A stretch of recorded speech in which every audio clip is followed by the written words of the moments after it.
Adalet ve Taraqqiyot Partiyasining muavin raisi Noman Kurtulmuş, Sharqiy Turkistonga sezgir muomala qilib kelganligini bildirdi. Bir kishining Sharqiy Turkiston haqidagi savoliga qarata Noman Kurtulmuş, Turkiya bilan Xitoyning yaqingi yillardan buyon munosabatlarini taraqqiy qildirishga tirishchanlik qilayotganligini bildirdi. Kurtulmuş, Xitoyda yashaydigan musulmon qarindoshlarimizning Uyg'ur avtonom rayonida yashaydigan kishilarning vaziyatining yaxshilanishi uchun har vaqt barliq muzokaralarda bu masalani kun tartibga olib keldik. Türkiye bu meseleni muvazinat içinde ilip menişqa tirishchanlik ko'rsatyotdi dedi.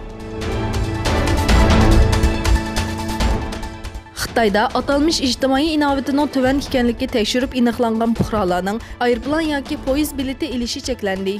Muhofizat gazetining xabar qilishicha, Xitoy davlat ommaviy innovat uchur markazi Xitoy doiralarining 2018-yili 17 million 500 ming kishining uchishini cheklaganligini bildirdi. Şunun bilan birga e'tiborsiz deb qaralgan yoki qora tizimlikka kirgizilgan 5,5 million kishining bilet setib olishi to'sqinlikka uchirgan. Xitoy doiralari bu sistemning unimiga va jamiyat tartibiga kafolatlik qilganlikka ishonsimi, lekin xalqaro jamiyat buni davlatning kollektiv nazorat mexanizmi deb qaradi. Fransiyaning poytaxti Parijda Xitoyning Sharqiy Turkistonda Uyg'urlar qilayotgan zulmi tanqid qilindi. Şunun bilan birga Gabzalik yosh savdogarlar Xitoyning Sharqiy Turkistonga inson qilibidan chiqqan zulmlarga qarshi bir faoliyat o'tkazdi. Faoliyatda Sharqiy Turkistonning amaliy ahvoli tunishtirildi.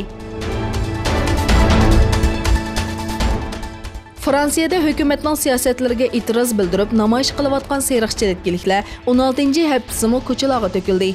16-haftasida Fransiyaning Parij, Marsella, Nice va Strasburg qatorliq shaharlarda faoliyat olib berildi. Fransiyaning shimolidagi Belgicha chegarasiga yaqin bo'lgan Lille shahrida faoliyatchilar ommaviy taratquv hisobida bir guruh qurib, bu xalqaro bir kurashdir deyish orqali Belgiya va Yevropaliklarni faoliyatga chaqirdi. Birlashgan Davlatlar Tashkiloti bosh kotibi Bengal arakanlik musofirlarga bergan yordamlari orqali intoyin mardlikni ko'rsatdi dedi. U to'qinishlarning qashqarlarning nadan bo'lmasin bexatar panohgoh tepib olishi muhim dedi. Birlashgan Davlatlar Tashkiloti Birmadan amdi musofir qabul qilinmaydiganligini e'lon qilgan Bengalga qarta musofirlarga eshiklarini ochiq tutish chaqiriq qildi.